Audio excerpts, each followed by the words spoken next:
안녕하세요. 저는 20대 초반의 남자이고 가족은 없습니다. 저는 5살 무렵 고아원에 맡겨졌고 그 이후 쭉 고아원에서 자랐습니다. 고아원에서 나온 뒤로는 경기도 인근의 공장에 취직해서 공장 산하의 숙소에서 생활하고 있죠. 재민아, 넌 이번 주말에 뭐해? 나? 글쎄, 뭐 일요일 조조영화 한 편 때리고 자전거나 타러 갈까 싶어. 나랑 같이 우리 집에 갈래? 나랑 제일 친한 녀석이 있다고 했더니 물 엄마가 한번 데리고 오라시는데? 나중에 한번 가지 뭐. 자식, 너 내가 물어볼 때마다 맨날 그렇게 말하더라. 저와 숙소에서 같은 방을 쓰는 동료는 저를 나름 배려해서 주말이 다가올 때마다 그런 제의를 자주 하는 편입니다. 그렇다고 해서 덥석 동료의 집에 따라가는 것도 잘 내키지가 않아서 매번 거절하는 저이죠. 저도 사실 주말이 되면 외롭고 심심한 게 사실입니다. 제가 여자친구가 있는 것도 아니고 다른 동료들처럼 주말이면 찾아갈 가족이 있는 것도 아니라서 뭔가 좀 주말만 되면 낙동강 오리알 같은 신세가 되는 느낌이랄까요? 모두가 돌아갈 곳이 있는데 나 혼자 돌아갈 곳이 없을 때 그런 허전함을 고아원을 독립한 후 느끼고 있는 저입니다. 고아원에서 생활할 때는 그런 허전함은 없었어요. 학교가 파하면 공동 생활 공간이긴 해도 돌아갈 곳이 분명히 있었으니까요. 그런데 독립하고 홀로 서기를 시작한 후론 세상 천지 나 혼자뿐인 고아라는 절감을 새삼스럽게 하고 있죠. 재민아, 공장 일은 할만하니? 네, 일도 배울만하고 동료들도 나쁘지 않아요. 혼자 살면서 힘든 일은 없어? 딱히 힘들다기보단 그냥 좀 외롭네요. 예전에 고아원에서 지낼 때는 동기들도 있고 수녀님도 계셔서 허전할 틈이 없었는데 홀로 서기 시작하고 얼마 안 되어서 더 그럴 거다. 조금만 견디면 예쁜 여자친구도 생기고 또 그러다 보면 너만의 따뜻한 가정의 울타리를 꾸릴 날도 꼭 올 거다. 저도 꼭 그런 날이 빨리 왔으면 좋겠어요, 수녀님. 반찬이라도 좀 보내줄까? 재민이 너 메추리알 장조림 좋아하잖니? 수녀님도 힘드신데 그냥 두세요. 아니야. 어차피 내일 고아원서 반찬 만드는 날이라 그래. 만드는 김에 조금 더 만들어서 보내주는 건데 뭐가 힘들어. 그럼 저 수녀님표 메추리알 장조림이요. 그럴 줄 알았다. 너 지내는 숙소 주소 문자로 보내다오. 네, 감사합니다, 수녀님. 제가 고아원에서 지낼 때부터 저를 각별히 아껴주시던 수녀님이 한 분 계십니다. 그분 이름은 박마리아 수녀님이시죠.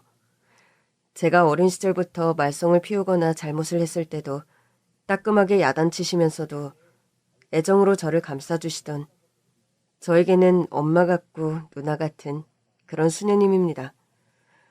홀로 서기를 시작한 후로 가끔 누군가와 통화하고 싶거나 허전할 때 저는 수녀님께 이렇게 가끔 전화를 드리곤 해요. 그럴 때마다 따뜻한 충고와 위로를 건네주시는 수녀님입니다. 사실 고아원에서 지낼 때는 딱히 가족의 품이 그립다는 생각을 많이 하지는 못했습니다. 비슷한 처지의 아이들과 부대끼며 지내다 보니까 딱히 저만의 결핍이라는 자각을 잘 하지 못했던 것 같아요. 그런데 고아원에서 독립하고 공장에 취직해서 나름 사회생활을 하다 보니까 가족이 없다는 저만의 특수한 결핍을 새삼 실감하게 되었달까요? 주말마다 혹은 공휴일마다 또 명절마다 숙소에 홀로 덩그러니 남겨지는 저 자신이 서글프게 느껴지더군요. 회사 일이 없는 날 신나게 돌아갈 가족이라는 품이 있다면 얼마나 좋을까. 항상 그런 생각을 하게 되고 마는 저입니다. 사실 저는 처음부터 천의 고아는 아니었어요. 5살 때 고아원에 맡겨졌는데 그전까지는 엄마 아빠의 사랑을 듬뿍 받으며 살았습니다. 제가 어느 날 갑자기 고아가 된 건 저희 가족을 덮친 비운의 교통사고 때문이었습니다. 아주 더운 여름날이었고 엄마 아빠는 급작스런 당일치기 여행을 계획하셨던 기억이 납니다. 여보, 날씨가 더워도 너무 덥다. 올여름 날씨가 왜 이렇게 무덥지? 하루 종일 날씨가 사우나야. 우리 이번 여름 휴가 괜히 안 가기로 했나? 가까운 데라도 다녀올 걸 그랬어. 당신 이렇게 힘들 줄 모르고. 뭐 휴가 떠나면 안 더워? 사람에 치이고 차에 치여서 더 덥지 뭐. 우리 재민이 이마에도 땀이 송글송글 맺혔네. 하필 이렇게 더운 날 에어컨까지 고장나서 우리 아들이랑 와이프를 고생시키네 그래. 팥빙수라도 먹으러 다녀올까? 여보, 우리 그러지 말고 당일치기로라도 어디 시원한 데 가서 바람이라도 쐬고 올까? 당일치기로? 어디? 차 타고 에어컨 빵빵하게 틀어놓고 제일 가까운 바닷가 가서 바닷물에 발이라도 담그고 오자. 어때? 아빠, 우리 바닷가 가요? 신난다! 재민아, 바닷가 가서 물놀이 하고 싶어? 엄마, 이번엔 실내 수영장 말고 바닷가 가는 거야? 바닷가 가서 아빠랑 엄마랑 모래놀이 하고 싶어요. 그래, 우리 아들이 가자는데 갔다 오지 뭐. 재민이 수영복만 얼른 챙겨서 가요. 짐 금방 챙길게. 아직 여유 시간 있으니까 천천히 준비해 여보. 정 모하면 하루 자고 와도 되잖아. 안 그래? 당일치기라더니 점점 여행 계획이 거창해지는 거 아니에요? 오랜만에 와이프랑 아들내미 데리고 떠나려니까 괜히 신나고 설레네. 별이 쏟아지는 해변으로 가요, 해변으로 가요. 젊음이 넘치는 다리를 건너. 뭐야. 재민이가 우리 쳐다보는 것 좀 봐요. 재민아, 엄마 아빠가 웃겼어? 바닷가 놀러 갈 생각하니까 신나서 그래. 어른들도 신나요? 바닷가 가는 거. 그럼 어른들도 당연히 신나지. 사랑하는 가족들이랑 어디 놀러 가는 일만큼 신나는 일도 잘 없단다, 재민아. 그런 말씀을 하시며 제 머리칼을 기분 좋게 흐트러뜨리던 아빠의 따뜻한 손길. 저는 여태 아빠의 그 손길이 생생하게 기억납니다. 제가요, 좀 쓸데없을 정도로 기억력이 좋은 편입니다. 때로 그 좋은 기억력이 소중한 추억을 되새기는 데 도움이 되기도 하고, 또 반대로 지금은 제 곁에 안 계신 부모님에 대한 그리움을 더 후벼 파는 요인으로 작용하기도 하죠. 호사다마라는 말이 딱 들어맞는 건진 모르겠지만 그 계획에 없던 무더운 여름날의 갑작스런 가족여행에 엄마 아빠는 많이 들뜨셨던 것 같아요. 어린 저 역시 부모님의 그런 설레임에 덩달아 신이 나서 고속도로를 달리는 차 안에서 엉덩이를 들썩거렸던 기억이 납니다. 여보, 아침 먹는 둥 마는 둥 했는데 삶은 달걀 하나 까줄까요? 좋지. 하나 까줘봐. 여기 있어요. 소금은 대충 발라놨는데 어떨지 모르겠네. 여보, 나 사이다도 좀 주라. 달걀만 먹으려니까 너무 목이 마르네. 여기 사이다. 빨대는 없어. 까놨으니까 그냥 마셔요. 엄마의 그 마지막 말에 이어 제 기억 속에 남아있는 것은 엄청난 강도의 충격이 우리 가족이 타고 있던 차를 덮쳤던 것입니다. 쾅 하는 굉음과 함께 이제껏 한 번도 느껴보지 못했던 강한 충격이 우리 차를 강타하는 느낌과 함께 엄마의 비명소리, 그리고 필사적으로 저를 끌어안던 엄마의 두 팔이 생생하게 기억이 날 뿐이죠. 엄마, 숨 막혀요. 숨 막혀. 엄마는 엄청 강한 악력으로 저를 꽉 끌어안으셨어요.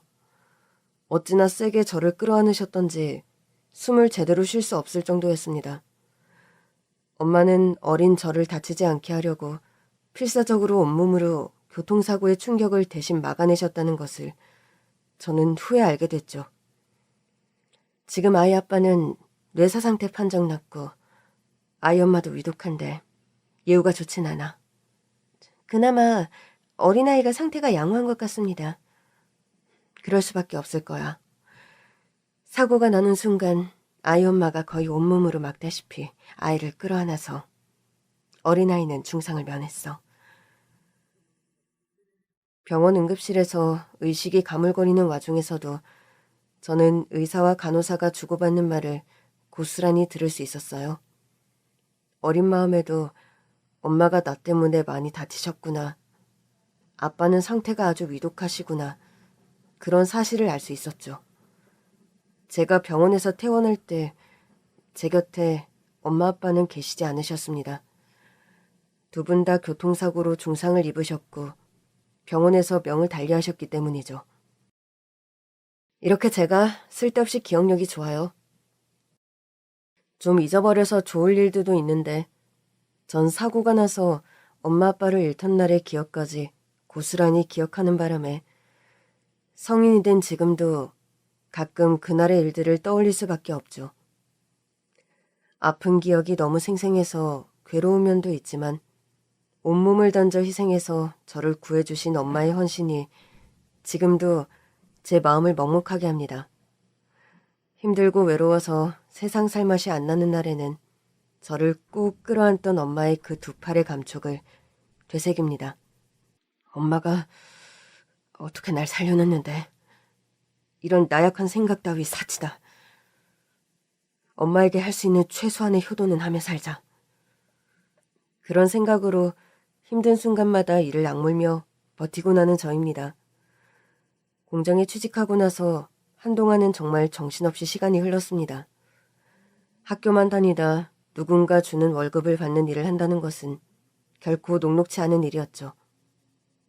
야, 한재민, 너는 기술고 나왔다는 녀석이 그거 하나 몰라? 죄송합니다. 이거 접합하는 건 저도 처음 해보는 거라서. 아이고, 수석 졸업했다길래 기대했는데 수석으로 들어온 놈이나 꼴찌로 들어온 놈이나 독인 개긴이네. 주임님, 어떻게 하는 건지 한 번만 가르쳐 주시면 다시는 실수하지 않겠습니다. 그런 지키지 못할 말은 하지 마라. 네? 이건 한 번 하는 거 봤다고 다시 실수 안 할 수 있는 그런 기술이 아니야. 학교 다닐 때 아무리 난다 긴다 해봐야 실무 들어오면 현장 짬바 못 따라온다는 소리가 그래서 나오는 거고. 죄송합니다. 제가 너무 거만한 소리를 했네요. 못 모르고. 아니야. 나도 짜증내서 미안하다. 나 역시 올챙이 쩍 생각 못하고 말이야. 자, 이건 어떻게 하는 거냐면 공장 일은 하나에서 10개까지 배워야 할 일 투성이었죠.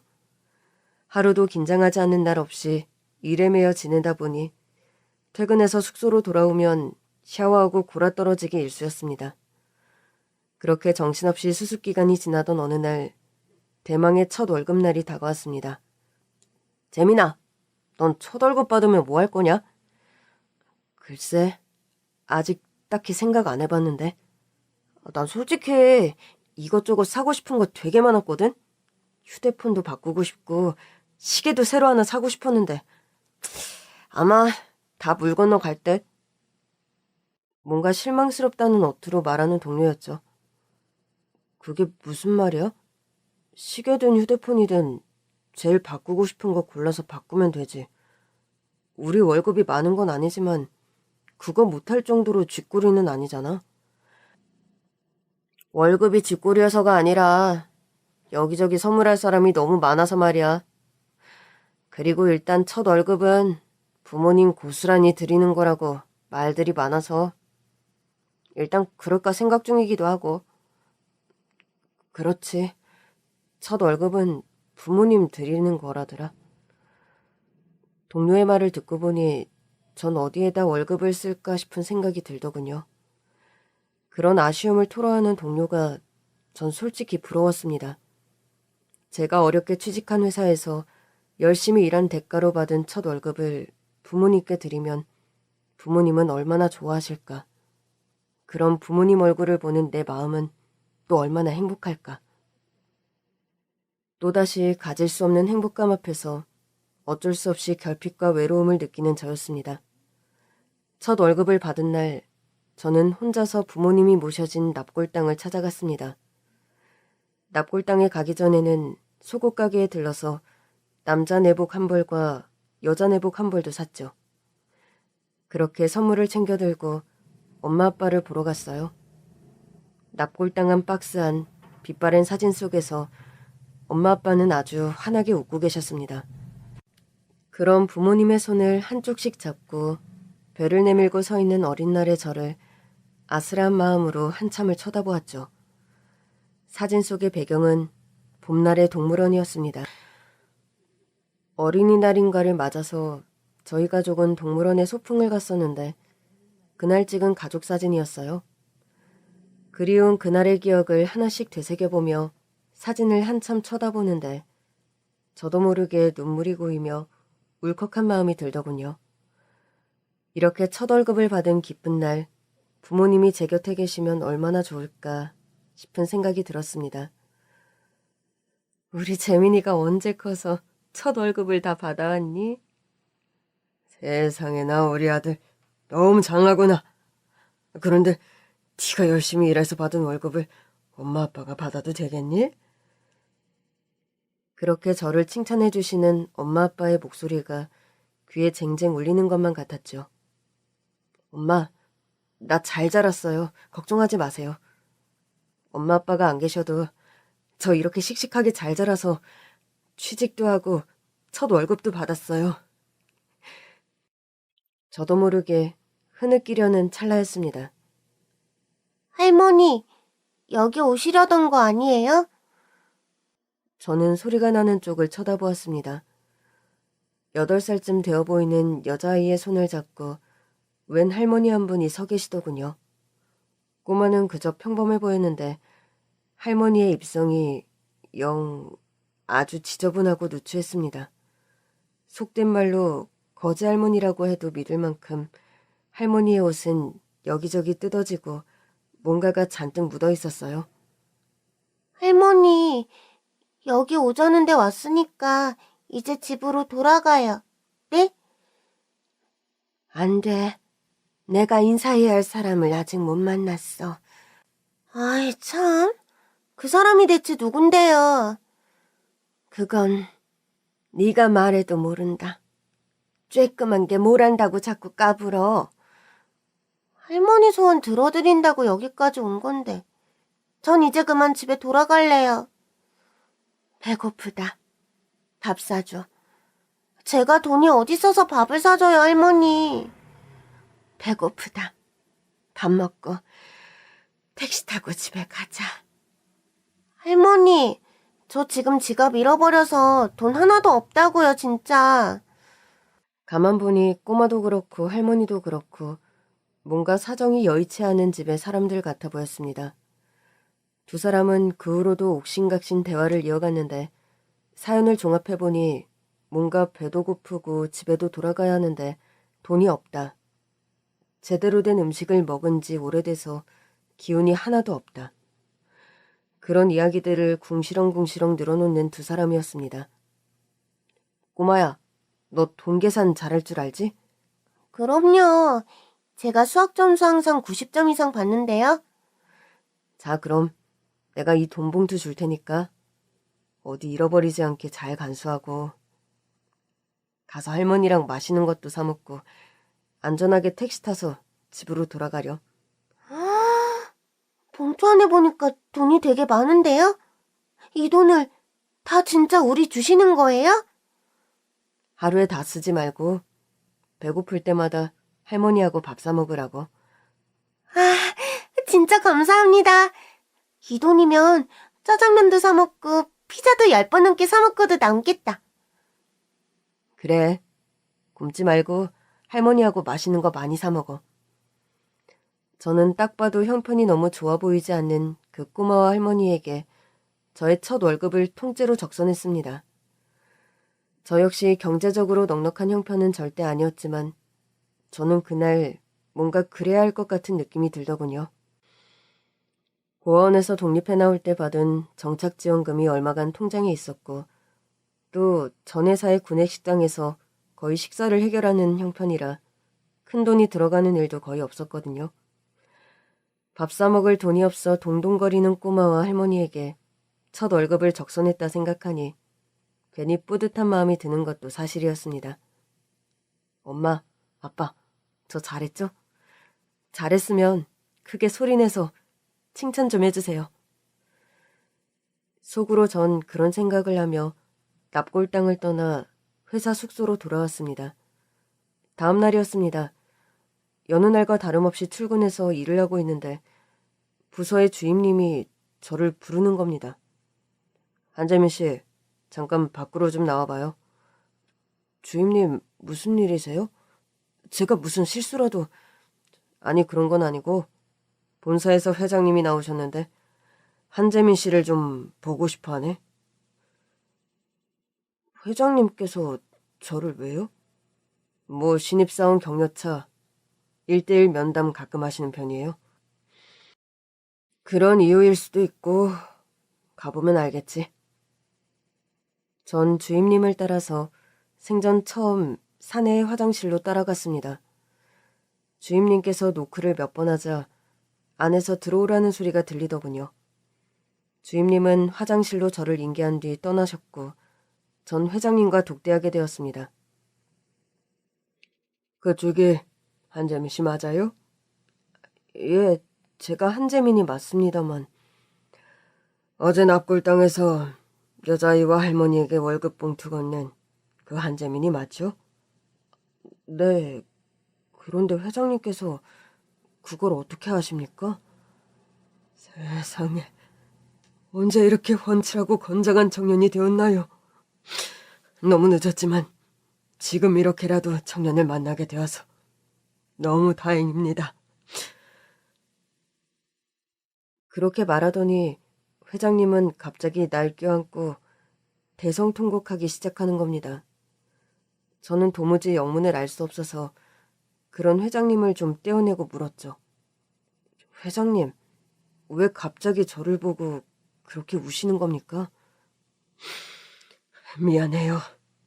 내가 정말 미안합니다. 아니, 회장님께서 제게 왜 미안하신데요? 자초지종 설명 없이 내가 감정이 북받쳐서 그만.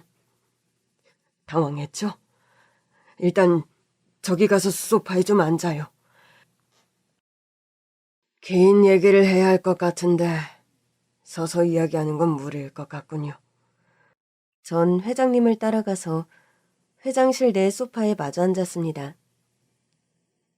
재민군의 존재를 알게 된 건 어제 외출해서 돌아온 저희 어머니와 딸을 통해서였어요. 어제 납골당에 오셨던 할머니와 꼬마 말인가요? 맞아요. 저희 어머니가 1년 전부터 치매 투병 중이신데 어제도 갑자기 손녀딸만 데리고 집을 나가는 바람에 전 그런 줄은 모르고 입성이나 그런 것 때문에 형편이 어려운 할머니신 줄 알았습니다. 아마 그렇게 오해했을 거예요. 저희 어머니께서 요즘 상태가 많이 악화돼서 상황을 잘 기억도 못하고 어린아이처럼 흑장난하며 놀거나 음식을 엎지를 때도 많아 옷을 잘 더럽히시니까요. 죄송합니다. 회장님 어머님이신 것도 모르고 제가 실례를... 아니에요.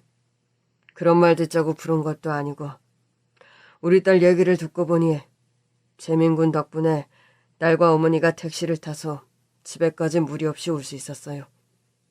어제는 집에서 일하는 기사님께서도 어머니와 딸 잃어버리는 바람에 집에 한바탕 난리가 났었거든요.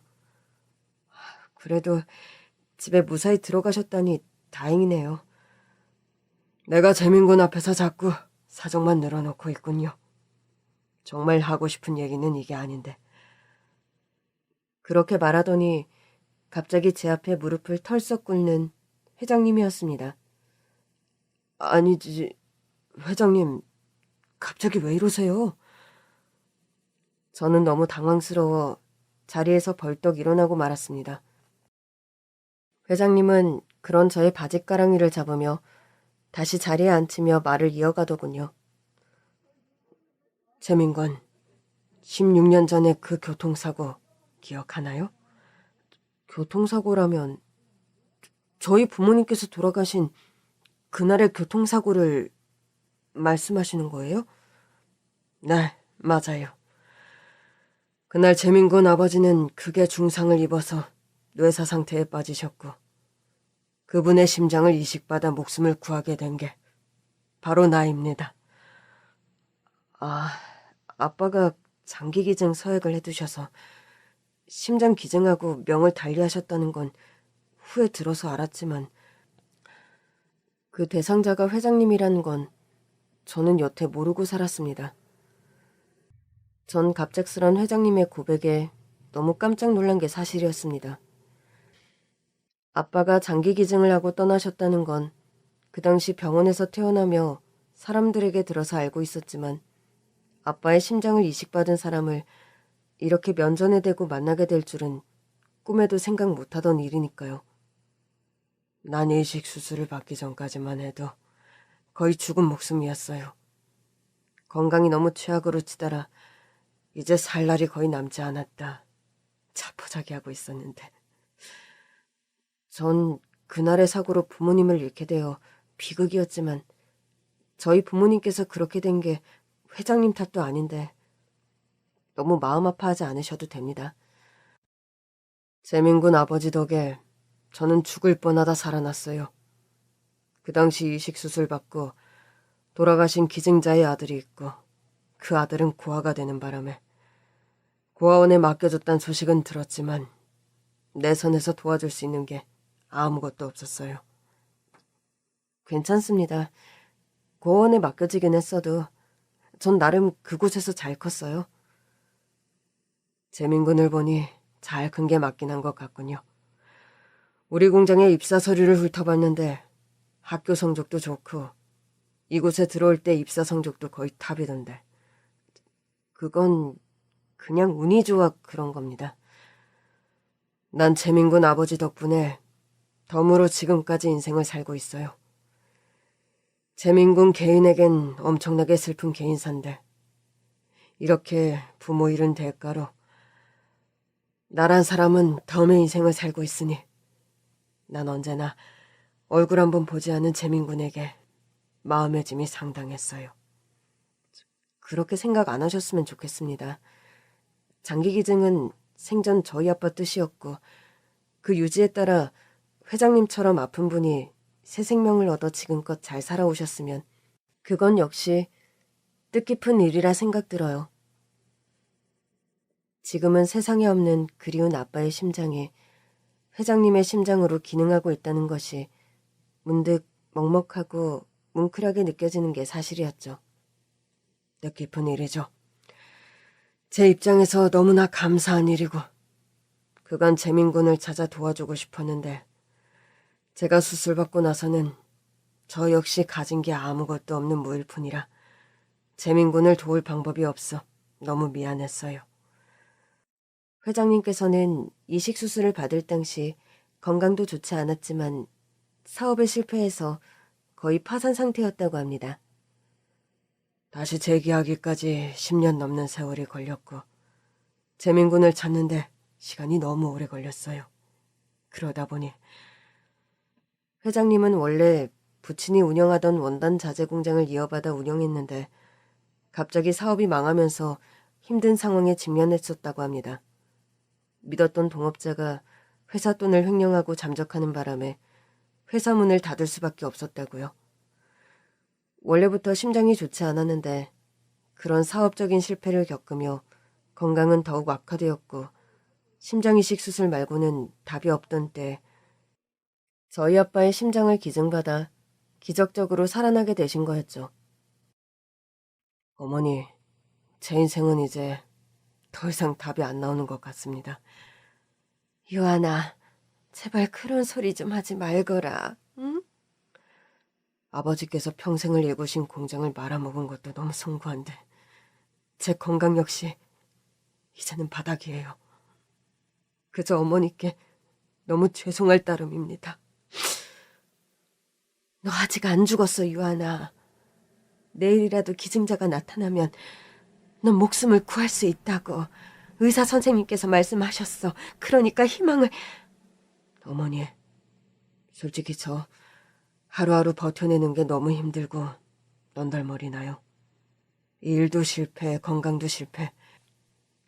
다시 딛고 일어선다는 게 이제 불가능이란 생각이 들어요. 이 애미를 봐서라도 그런 소리 제발 하지 말거라. 마지막까지 희망을 놓지 말자, 아들아. 제발. 박유한 씨 건강 상태 어떠세요? 아니, 선생님께서 갑자기 어쩐 일이세요? 뇌사 상태인 환자 한 명이 있는데 심장 기증자로 판명났습니다. 박유한 씨에게 기증할 적합한 환자분으로 판명이 났고 당장 응급수술 들어가야 하니 준비하세요. 아이고, 하느님 감사합니다.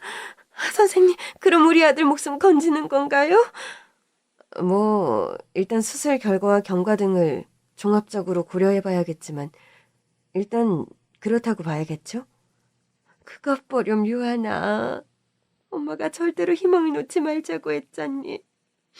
하늘이 주신 기회다. 수술 받고 건강 회복하고 사업은 하나씩 다시 시작하면 된다. 건강만 회복하면 넌 뭐든지 다시 시작할 수 있어. 어머니, 죄송해요. 못난 아들이라 너무 죄송합니다. 아니야. 이제 아무 생각 말고 수술 잘 받고 건강 회복할 생각부터 하자. 거의 목숨을 잃을 뻔한 위기에서 기적적으로 수술을 받고 건강을 회복한 회장님이었다고 합니다. 회장님, 그런데 제가 회장님께 심장을 기증한 사람의 아들이라는 거, 그걸 할머니께서 어떻게 아신 건가요? 듣기론 할머니께서 치매를 하셨고 또 어린 저를 본 적도 없으실 텐데요.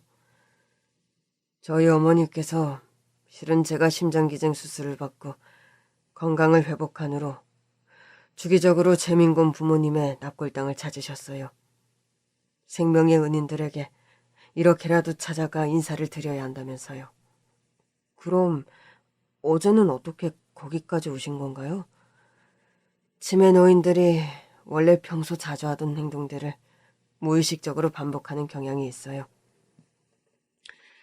재민군 부모님 납골당은 자주 가던 곳이라 기억이 온전치 않게 된 후에도 어머님께서는 그곳으로 자주 가출도 하고 찾아가기도 하고 그러신 편이거든요. 그럼 어제 제 얘기를 한 건 그대 꼬마였나요? 맞아요. 우리 집 꼬마가 재민군 사진을 휴대폰으로 찍어뒀더군요. 납골당에 모셔진 분들의 아들을 자기가 봤다면서 맹랑하게도 휴대폰 사진을 찍어왔어요. 재민군 이름은 우리 딸아이가 직접 물어봤다면서요? 맞아요. 꼬마가 제 이름을 물어봐서 전 제 이름도 말해줬고 다니는 직장 이름도 말해줬죠. 우리 딸아이도 평소에 하도 그쪽 이름을 많이 듣고 고마운 사연을 다 알고 있어서 아마도 꼬치꼬치 캐물었을 겁니다. 예상하지 못했던 회장님과의 만남 이후 제 인생에는 많은 변화가 일어났습니다. 일단 저는 공장 일을 그만두고 다시 대학 입시 준비를 하게 되었어요. 대학에 가지 않고 빠른 독립을 위해 공장에 취직했던 저의 사정을 알게 된 회장님께서 다시 대학에 가고 싶은 생각이 없냐고 물어오셨거든요. 보니까 학과 성적도 우수했던데 더 늦기 전에 입시 준비하는 게 어때요? 일단 공장에 다니면서 학자금이나 생활비를 좀 모은 다음 대학은 천천히 가려고 하고 있었어요. 공부는 다 때가 있는 것인데 더는 늦추지 말아요.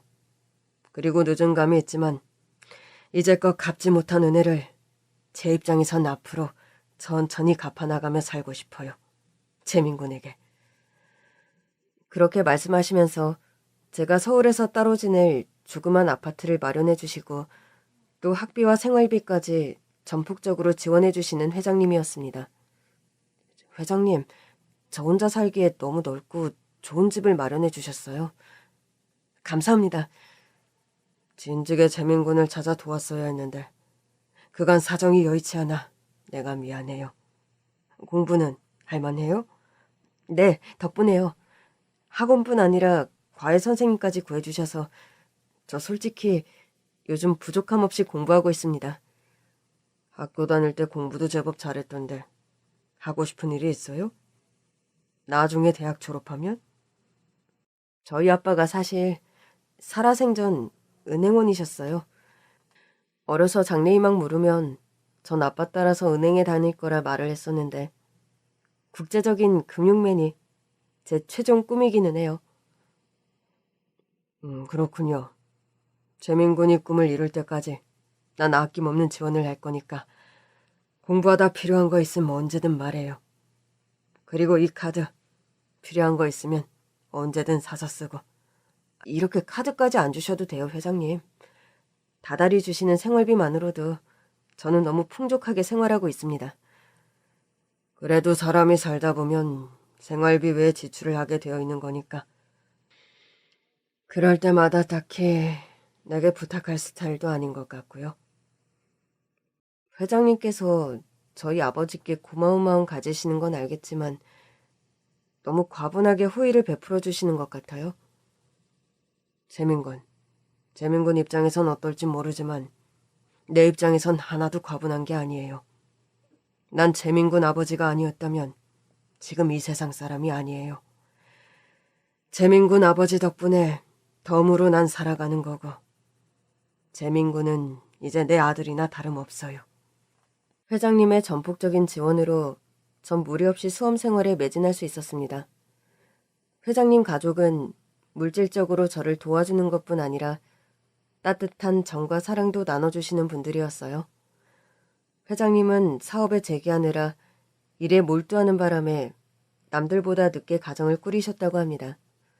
현재 사모님과 결혼해서 슬아의 딸이 한 명 있는데 그 딸이 바로 할머니와 함께 납골 땅에 찾아왔던 꼬마였던 거죠.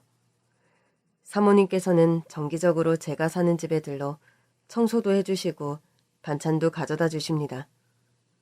사모님, 집 청소는 제가 알아서 할 테니 이러지 마세요. 제가 너무 죄송해서 그래요.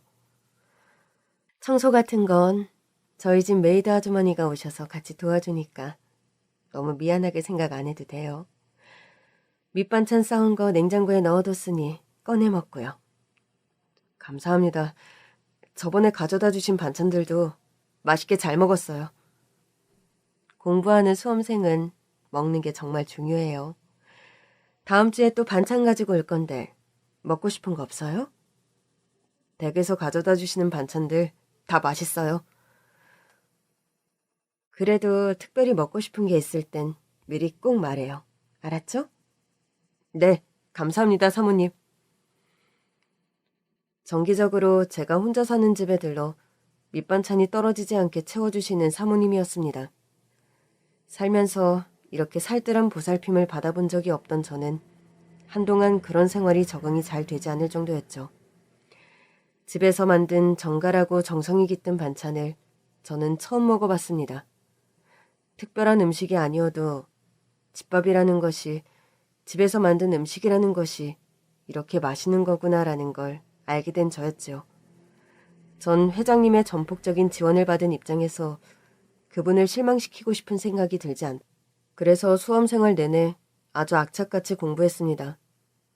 솔직히 돈 벌기 위해 입사해서 공장 일을 하다 보니 공부만큼 편한 일이 없다는 걸 아는 철이 든 저이기도 했죠. 왜 아주 옛날에 나온 책이긴 합니다만 공부가 가장 쉬웠어요라는 책이 있습니다.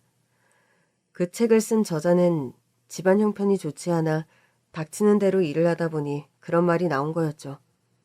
전 누구보다 그런 말을 잘 이해할 수밖에 없는 처지였기 때문에 다른 수험생들보다 공부가 수월한 것도 있었죠. 시간이 흘러 입시철이 다가왔고 저는 시험운도 좋게 작용해서 원하던 대학에 무난히 합격할 수 있었습니다. 서울권의 명문대학, 그것도 목표로 하던 경제학과에 당당하게 합격했죠. 회장님, 원하던 대학에 덕분에 합격했습니다. 여러모로 지원을 해주셔서 너무 감사드려요. 늦게라도 대학생이 된 걸 축하해요. 대학 졸업할 때까지 학비며 생활비 다 지금처럼 지원할 거니까 아르바이트 같은 거 할 생각 말고 공부에 매진해요. 저의 대학 합격을 축하하며 부모님 같은 잔소리를 하시는 회장님이었죠. 대학생이 된 후로는 회장님 댁의 과외교사 일도 시작하게 되었습니다. 회장님의 어린 딸, 그 납골당에서 처음 만났던 꼬맹이의 과외 선생님이 되었던 거죠. 안녕하세요. 그때 납골당에서 뵙고 오랜만에 뵙네요. 그날 만났던 걸 여태 기억하고 있었구나. 그럼요. 그날 덕분에 할머니하고 집에 무사히 돌아올 수 있었어요. 제가 지갑도 잃어버리고 운전기사 아저씨도 우리 그날 못 찾아서 엄청 고생할 뻔했거든요. 못 본 사이에 키가 아주 많이 컸네. 오늘부터 희진이 과외 선생님 하기로 했는데 앞으로 잘 부탁한다. 제가 더 잘 부탁드립니다, 오빠. 아니, 선생님. 똘망똘망하고 귀여운 회장님의 따님의 과외교사가 되어서 일주일에 2번 정도 그 댁을 방문하게 되었고, 그러면서 저는 회장님 댁 사람들과 점점 가족 같은 사이가 되어갔습니다. 그 사이에 치매 투병을 하시던 할머니께서 돌아가셔서 장례식에도 참석했죠. 회장님, 삼가 조의를 표합니다. 할머니께서 좀 더 오래 사셨으면 좋았을 텐데 상심이 많이 크시겠어요? 치매약 복용하면서 요즘 경과도 많이 좋아졌다. 병원에서 얘기 들었는데 갑자기 이렇게 되어서 나도 많이 황망하군요. 그래도 편안하게 돌아가셔서 다행이에요. 할머니께서는 치매 투병을 하기 전에 늘 노심초사 그런 걱정을 많이 하셨다고 합니다. 내가 살아생전 네 목숨을 살려준 그 은인의 아들을 꼭 만나야 하는데 그 꿈을 이룰 수 있을지 모르겠구나. 어머니, 제가 지금은 저 사는 게 여유가 없고 가진 게 없어 그 아이를 못 찾지만 사업에 재기하면 그분 아들부터 찾을 거니까 너무 염려 마세요. 그래, 그런 날이 꼭 왔으면 좋겠구나. 그런 말씀을 자주 하시던 할머니였는데 그런 할머니의 수건을 풀어드리는 것 같아 다행이라 말하는 회장님이었죠. 전 늦가기 대학생이 되었지만 학교 생활을 나름 즐겁게 했습니다. 대학교 1학년 때에는 과대표 활동도 하면서 남들 누리는 평범한 캠퍼스 생활도 마음껏 했죠. 참, 대학교 2학년쯤에는 예쁘고 다정한 여자친구도 생겼습니다. 같은 과에 다니는 1학년생이었고 처음 만났을 때부터 서로 호감을 느껴 자연스럽게 커플이 되었죠. 우와, 그런 사연으로 늦가기 대학생이 된 거야? 오빠 이야기 무슨 영화나 드라마 같아. 나도 내가 그런 분을 만나서 이렇게 뒤늦게 대학생이 되고 이런 생활을 하게 될 줄 몰랐어. 지금 그 회장님을 만나 오빠가 지원을 받으며 공부할 수 있어서 다행이다. 그런데 그 전까지 오빠 너무 힘들고 외롭게 살아왔겠다. 여자친구는 고원에서 자란 저의 유년기와 사춘기 시절 얘기도 모두 들어 알고 있고 가족이 없는 저의 가정 환경에 깊은 연민을 느끼고 안쓰러워해주는 착한 사람입니다. 내가 특별히 오빠에게 해줄 일은 없겠지만 그 약속 하나는 할게. 앞으로 살면서 절대로 외롭게 하지 않겠다는 거. 저는 여자친구의 그 말이 오랫동안 마음에 남더군요. 대학을 졸업할 때까지 여자친구와 저는 다정한 캠퍼스 커플이었고 결혼을 약속하는 사이로까지 발전했죠. 재민 건 이제 졸업반인데 장래 계획은 어떻게 세우고 있어요? 일단 국내에서 좀 괜찮은 은행들 중심으로 입사시험 준비를 하고 있습니다. 그것도 나쁘진 않겠지만 원래 국제적인 금융맨이 꿈이라면서요? 저 역시 그런 욕심은 있지만 그러려면 일단 해외 유학도 다녀와야 하고 아직은 제 여건이 그런 말이 나올 줄 알았어요. 아무래도 내가 미리 물어보길 잘했네. 국내 대기업도 좋지만 일단 더 넓은 곳에 가서 공부를 좀 더 해요. 해외 유학 내가 지원하겠어요. 회장님 정말 감사합니다만 사실 제가 요즘 만나는 여자친구가 있어요. 빨리 취업해서 여자친구와 가정을 꾸리고 싶은 욕심이 있어서요. 아, 또 그런 사정이 있었군요. 사랑하는 여자친구가 있고 가정을 꾸리고 싶다면 그 일도 우선이지. 그렇지만 그것 때문에 유학을 포기할 필요가 있을까요? 네? 가정을 꾸리려면 제가 어느 정도 경제적인 능력이 되어야 하는데요. 재민군이 보기보다 책임감이 훨씬 더 강하군요.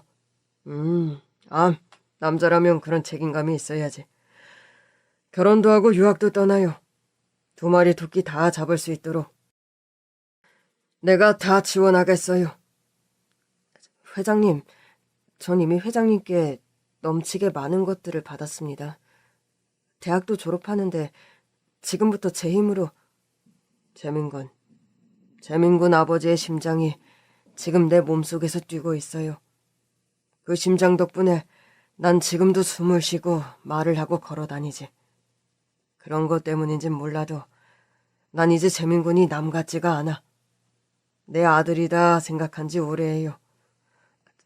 저 역시 이제는 회장님이 아버지 같아요. 제가 받은 지원과 감사함들 평생 잊지 않을 거고요. 그리 말해주니 나도 더 고맙네요. 난 사업에 재기했고 나름 성공해서 가진 건 돈뿐이에요, 이제. 사회사업에 환원도 많이 하지만 내 입장에서 재민군 같은 사람에게 돈을 안 쓰면 내가 어디다 돈을 쓰겠어요? 회장님은 저와 여자친구의 결혼식을 일사천리로 진행해 주셨습니다. 결혼식에 드는 일체의 비용과 해외 유학자금, 그리고 그곳에서 나와 아내가 생활할 신혼집까지 손수 마련해 주신 회장님이셨죠. 저는 애초에 대학을 졸업하자마자 국내 은행에 취업하겠다는 계획을 접고 그렇게 결혼해서 아내가 된 여자친구와 해외 유학길에 오르게 되었습니다. 타국에서 건강 상하지 않게 잘 챙겨 먹고 공부 잘 마치고 돌아와요. 회장님, 제 남편과 저에게 아낌없는 지원을 해주셔서 너무 감사합니다. 별 말씀을요.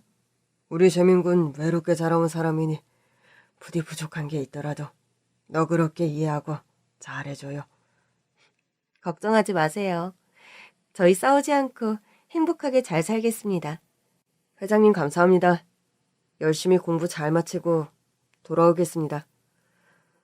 저와 아내는 결혼식을 마치고 곧바로 해외 유학길에 올랐습니다. 저는 미국에서 국제적인 금융맨이 되기 위한 엘리트 코스를 차곡차곡 밟았죠. 그곳에서 필요한 공부를 모두 마치고 저는 얼마 전 월가에 알아주는 은행에 취직해서 고액 연봉을 받으며 일하게 되었습니다. 저의 취업 소식을 듣고 가장 기뻐한 것이 회장님이었죠. 회장님, 저 원하던 미국 월가의 유명한 땡땡은행에 들어가게 됐어요. 모두 회장님 덕분입니다. 정말 감사드려요. 국제적인 금융맨이 재민군의 꿈이라 했는데 드디어 그 꿈을 이뤘군요. 정말 축하해요. 내가 이제 세상을 떠나도 재민군 아버지 보기에 염치 없을 일은 면했네. 그것이 회장님과의 마지막 통화가 되었습니다. 그날의 통화가 마지막일 줄 알았더라면 조금 더 안부도 묻고 길게 이야기를 할 걸. 후에 얼마나 많은 후회를 했는지 모릅니다. 그 통화가 있고 며칠 후에 저는 회장님의 부고 소식을 전화로 들었습니다. 재민군, 아무래도 재민군에게 소식을 전해야 할 것 같아서 전화했어요. 박간 양반이 명을 달리했어요. 사실 몇 년 전부터 암투병을 했는데 재민군에겐 절대 비밀로 해달라고 해서 말하지 않았어요. 전 사모님의 전화를 받고 당장 아내와 함께 귀국길에 올랐습니다. 돌아오는 비행기 안에서 저는 흐르는 눈물을 멈출 수가 없더군요. 그런 저를 옆에서 따뜻하게 위로해주는 아내였습니다. 회장님의 장례식을 모두 마치고 저는 또다시 뜻밖의 소식을 접했습니다.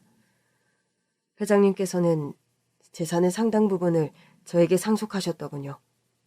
사모님, 회장님 유언이 그렇다는 건 알겠지만 이 댁의 재산까지 제가 받는 건 너무 월권인 것 같습니다.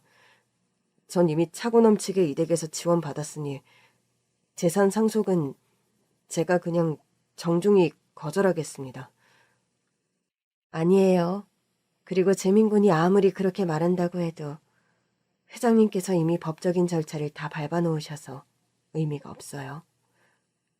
사모님, 돌아가신 회장님 유진이 우리 그냥 따르기로 해요. 그 사람 이미 재산의 상당 부분을 사회에 환원하기로 약속도 했어요. 나 역시 그리 돈 욕심은 없는 사람이다 보니 그 사람 유지를 받들고 싶은 마음이고요. 저는 아내와 상의 끝에 회장님께 받은 유산을 제가 자란 고아원에 기부하기로 결정을 내렸습니다. 여보, 내 결정에 따라줘서 당신한테 너무 고마워. 아니야. 당연한 결정을 한 건데 뭐. 아내의 손을 잡고 다시 출국하기 전 저는 오랜만에 부모님이 계신 납골당에 들렀습니다. 엄마, 저 이제는 혼자가 아니에요. 제 옆에 이렇게 예쁘고 사랑스러운 아내가 있어요. 저 이제 하나도 안 외롭고 행복하게 잘 살고 있어요. 엄마, 아빠, 그곳에서 부디 편하게 쉬고 계세요. 부모님께 인사를 드리고 납골당을 내려오는 길, 2마리의 까마귀가 하염없이 저와 아내를 따라오는 겁니다. 주차장을 벗어날 때까지 저희 부부를 따라오는 까마귀 2마리가 꼭 저희 부모님인 것 같다는 생각이 들었어요. 긴 얘기 들어주셔서 감사합니다.